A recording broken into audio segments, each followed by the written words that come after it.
आपका इस कार्यक्रम में हार्दिक स्वागत, अभिनंदन है। आइए कुछ ज्ञान की चर्चा करें, उससे पहले गुरु वंदना करते हैं। ओम गुरुर्ब्रह्मा गुरुर्विष्णु गुरुरेव महेश्वरा गुरुरेव परब्रह्म तस्मै श्री गुरवे नमः। अखण्डमण्डलाकारं व्याप्तं येन चराचरं तत्पदं दर्शितं येन तस्मै श्री गुरवे नमः। मातृवत् लालयित्री पितृवत् मार्गदर्शिका नमो अस्तु गुरुसत्तायै श्रद्धा प्रज्ञायुता चया। ओम श्री गुरवे नमः। आइए भगवान श्री कृष्ण जी का ध्यान करें।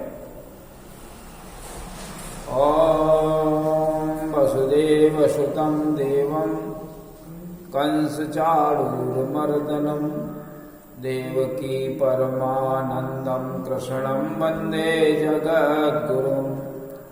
ओम श्री कृष्णाय नमः। एक बार गायत्री मंत्र से परमपिता परमात्मा से प्रार्थना करें कि हमारी बुद्धि को सन्मार्ग की ओर प्रेरित करें। ओम भूर्भुवः स्वः तत्सवितुर्वरेण्यं भर्गो देवस्य धीमहि धियो यो नः प्रचोदयात्। बोले वेद माता गायत्री की जय। एक बार महामृत्युंजय मंत्र से परमपिता परमात्मा से प्रार्थना करें कि हमारी बुद्धि हम निरोग रहे, हमें कोई बीमारी न लगे, सभी लोग निरोग रहे। आइए उसी परमपिता परमात्मा का हम ध्यान करें, प्रकाश रूप में परमात्मा का ध्यान करें। ओम त्र्यंबकं यजामहि सुगंधिं पुष्टिवर्धनम् उर्वारुकमिव बंधनान् मृत्योर्मुक्षीयमामृतात्। बोलिए त्र्यंबकम भगवान की जय हो। उपस्थित भाइयों बहनों, सत्संग के माध्यम से हमें बहुत कुछ प्राप्त हो सकता है। सत्संग का इतना बड़ा महत्व है कि एक छोटी सी बात बता दें कि जब रामचरितमानस पूरी खत्म हो गई तो शिव जी पार्वती जी से कहते हैं कि गिरजा संत समागम समन लाभ कछुआन और बिनु हरि कृपा न होई सो गावहि वेद पुराण। शिव जी कहते हैं पार्वती जी से कि सत्संग से बड़ा और कुछ लाभ नहीं हो सकता, लेकिन सत्संग मिलता किनको है? सत्संग उन्हीं लोगों को मिलता है जो भगवान का काम किया करते हैं। बिनु हरि कृपा, बिना हरि की कृपा के सत्संग नहीं मिल सकता। और हरि की कृपा पाने के लिए हमें कुछ काम करना पड़ता है। किसी की कृपा तुम्हें पानी हो, चाहे परिवार का सदस्य हो, चाहे कोई संत महात्मा हो, चाहे कोई शास्त्री हो, हम जब तक उसके लिए कुछ करेंगे नहीं तब तक उसकी आत्मा हमारी तरफ द्रवित नहीं होगी। इसी प्रकार से जब भगवान का हम काम करते हैं तो भगवान की कृपा, ईश्वर की कृपा हमें मिल जाती है। अब आप कहें भगवान का काम कोई होता है क्या? भगवान का क्या काम है? भगवान का एक ही काम है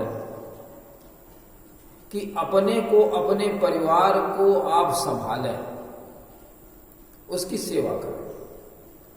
अपने को, अपने परिवार को और समाज को संभालें। कैसे संभालेंगे?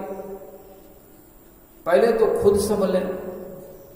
हम दोनों वक्त का संध्योपासन करें, वेदाध्ययन करें, अपने जीवन के दिनचर्या का कुछ समय ऐसा निकालें कि जिससे सब हम ये काम करें, और उसके बाद उन चीजों का हम समाज में उपदेश करें। जैसे 10-5 लोग बैठे हैं, 10-5 महिलाएं बैठी हैं, तो आप उन वेद मंत्रों को उनको बताएं। अब आपको वेद मंत्र आते ही नहीं तो क्या बताएं? तो हम ये प्रयास कर रहे हैं आप लोगों के पास हम वेद मंत्र पहुंचाएंगे। एक पुस्तक छोटी सी लिख रहे हैं जिसमें 150 वेद मंत्र होंगे,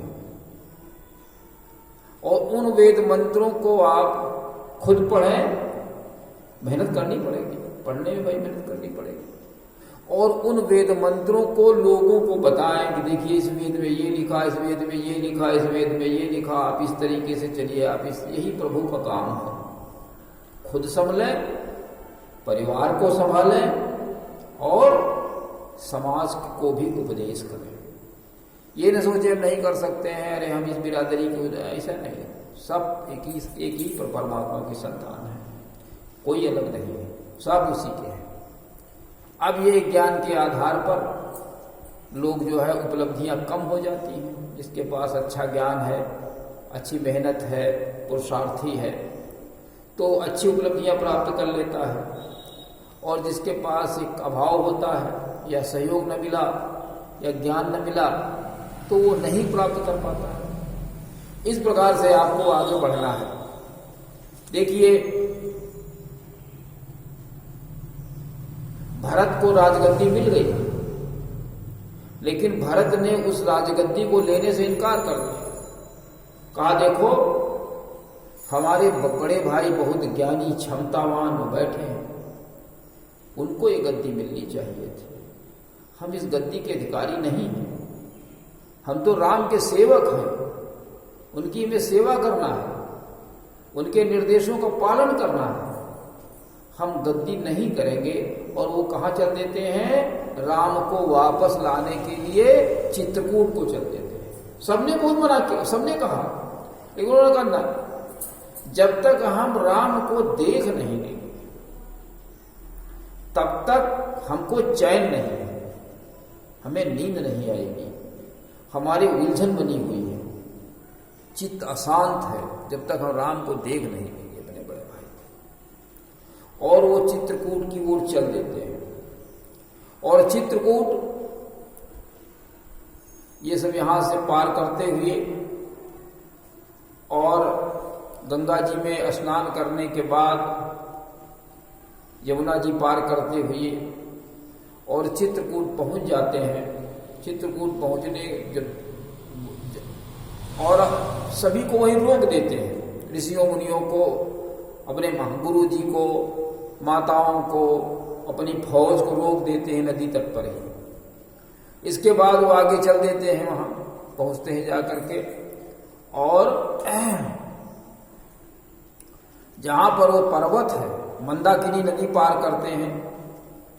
मंदाकिनी नदी के ऊपर सबको रोक देते हैं और वहां पहुंचते हैं जहां पर राम की कुटी बनी हुई है, जहां पर राम की कुटी बनी हुई, जहां पर राम निवास कर रहे हैं। इतना अच्छा वहां का वातावरण है, खूब सुंदर से जो है पेड़ लगी हुई हैं। एक बरगद का बहुत सा अच्छा सा पेड़ है, उसमें लाल लाल फल लगे हुए हैं। निषाद राज बताता है, और कितने लोग आगे गए हैं? निषाद राज, शत्रुघ्न और भरत, तीन ही लोग राम से मिलने के लिए आगे गए, बाकी सबको मंदाकिनी नदी के तट पर छोड़ दिया। आप लोग यही रुके, कहीं ऐसा न हो कि राम जान जाए कि ये सब लोग आ रहे हैं तो वो अपना स्थान बदल दें। तो चुपके से जा रहे हैं, और जा करके निषाद राज ने बताया, देखो वो झोपड़ी है जहां पर राम निवास करते हैं, बड़ी सुंदर सी वहां की स्थिति है। लिखते हैं तुलसीदास जी लिखते हैं कि राम शैल शोभा निरख, जहां पर वो पर्वत है उसकी शोभा बड़ी सुंदर है। राम शैल, शैल माने पहाड़, राम शैल शोभा निरख भरत हृदय अति प्रेम। खाली उसको देख करके भरत के हृदय में प्रेम उमड़ पड़ा। और कैसा प्रेम, तापस तप फल पाई जिम सुखी सुखी सिराने नेम।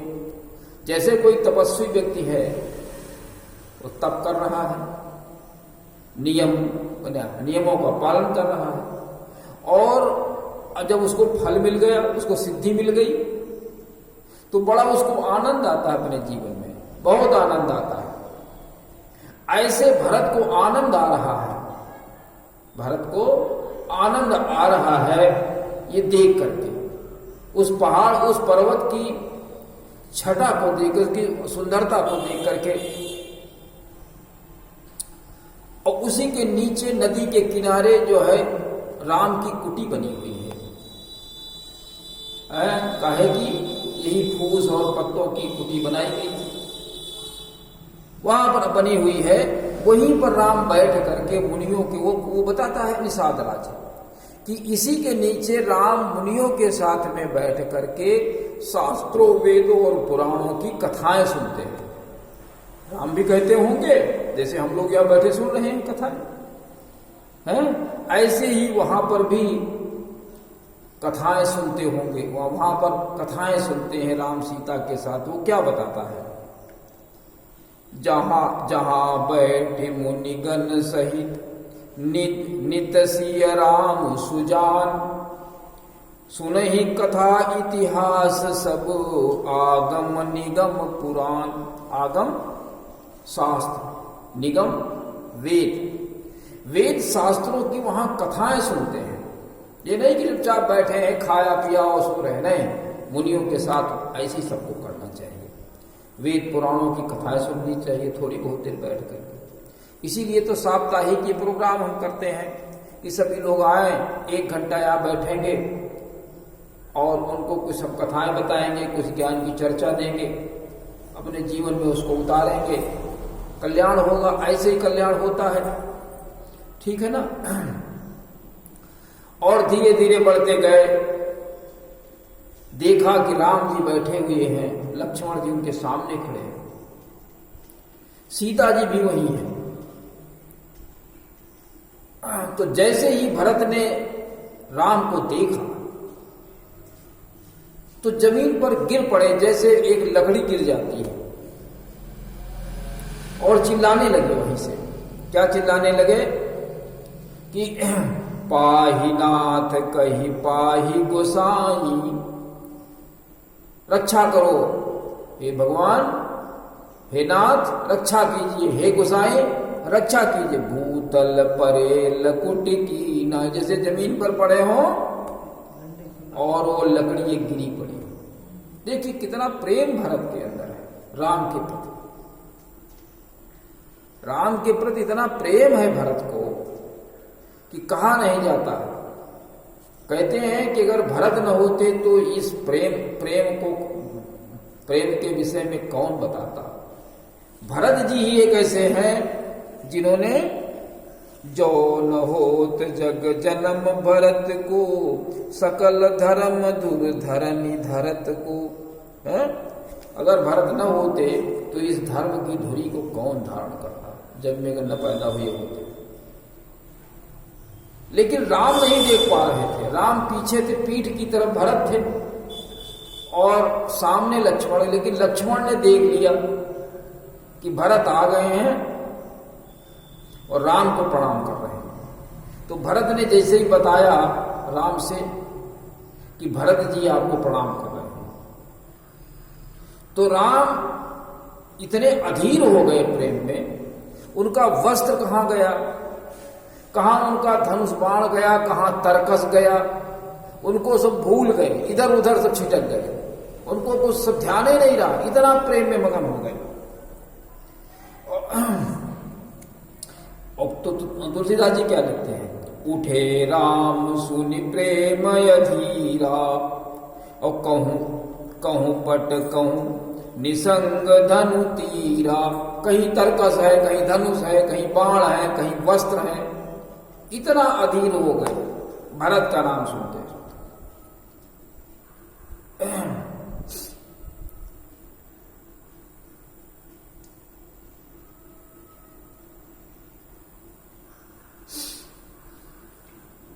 तो इस प्रकार से और राम दौड़ करके भरत को उठा लिया और हृदय से लगा दिया। क्या लिखते हैं?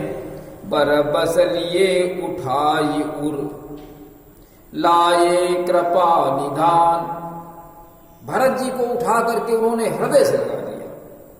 भरत राम की मिलन रखी बिसरे सब ही अपान। ऐसा भरत और राम की मिलन को देख करके सबने अपनी सुधि खो दी। किसी को कुछ पता नहीं कि हम कहाँ हैं। इस प्रकार से उनके अंदर भाव उत्पन्न हो गया। इसके बाद क्या होता है, उसने बताया निषाद राज ने कि गुरुजी आए हुए हैं, माताएं आई हुई हैं, सारी सेना आई है और ये मंदाकिनी नदी के तट पर खड़े हैं। तो राम, लक्ष्मण, भरत और निषाद राज उनके पास दौड़ लिए, चल दिए दौड़ते हुए। सीता जी के पास शत्रुघ्न को रख दिया इनकी रक्षा के लिए और दौड़ पड़े। और दौड़ करके गुरु ही देखि सानुज अनुरागे और दंड प्रणाम करन प्रभु लागे। गुरु जी को जैसे ही देखा तो लक्ष्मण के सहित प्रेम में विह्वल हो गए। इतना प्रेम उमड़ आया, प्रेम अनुरागे, बिल्कुल जैसे तुम्हारे क्या नाम है, चारों तरफ से प्रेम उनके हृदय में उमड़ आया। प्रेम अनुरागे, प्रेम में पक गए। जैसे नहीं तुम्हारे ये सेव बनाए जाते हैं और उसके ऊपर शक्कर में पाक दिए जाते हैं तो मीठे हो जाते हैं। बिल्कुल ऐसे ही अनुराग उनके अंदर बढ़ गया है ना। राग, अनुराग, प्रेम उनके अंदर, प्रेम की जो है ज्वार आ गया। और उन्होंने दंडवत प्रणाम किया गुरु को। देखिए कितना प्रेम है आपस में। तो गुरु ने क्या किया? मुनि बर धाई लिए उरलाई। और जो है गुरु वशिष्ठ दौड़ पड़े हृदय से, है ना। प्रेम उमगी बेटे दो भाई, दोनों भाई गुरु से प्रेम से के साथ में भेंट की। अब आप देखिए आज की व्यवस्था क्या है। छोटा भाई बड़े भाई को, बड़ा भाई छोटे भाई को पावे तो जीने न दे, रहना मुश्किल कर दे। तो हमें ये सीख लेनी चाहिए। बड़ा भाई कभी छोटे भाई का नुकसान नहीं करना चाहता, या हो सकता है भाई कहीं नहीं कहा, लेकिन बड़ा भाई छोटे भाई को जन्म से उसको देखता है, उसकी सेवा करता है, उसको सब, तो कभी वो बड़ा भाई छोटे भाई का अहित नहीं चाहता है। लेकिन जब परिस्थितियां आ जाती हैं तो आदमी को मुख मोड़ना पड़ता है। लेकिन प्रेम होना चाहिए। और ये हमें भरत के चरित्र से हमें ये उदाहरण देना चाहिए कि हम किस तरीके से अपने भाइयों के साथ में, अपने गुरु से, अपने माता पिता से किस प्रकार से हम प्रेम और स्नेह के साथ में रहें। ये हम सब लोगों की बातें, हम सब लोगों को सोचना चाहिए। तो आज के इस प्रसंग में मुख्य बात एक यही है कि हम वेद, पुराण, शास्त्र इनको सब सुने, अच्छे लोगों के साथ में बैठें और उनके साथ में इनको हम सुने, गुने और जीवन में उतारें। ये सबसे बड़ा काम है, ठीक है ना। समय फालतू न गंवाएं। अगर हमें कुछ सुनना है, कुछ करना है तो भगवान के गुणों को ही सुनना है और उनको उसको जीवन में उतारना है। ये हमें संकल्प लेना चाहिए। और इस संकल्प, अगर हम ऐसा संकल्प ले लेते हैं तो निश्चित रूप से हम आगे की ओर वृद्धि करेंगे, बढ़ेंगे। हमारे घर में सब रिद्धियां सिद्धियां होनी चाहिए, धन धान्य होना चाहिए।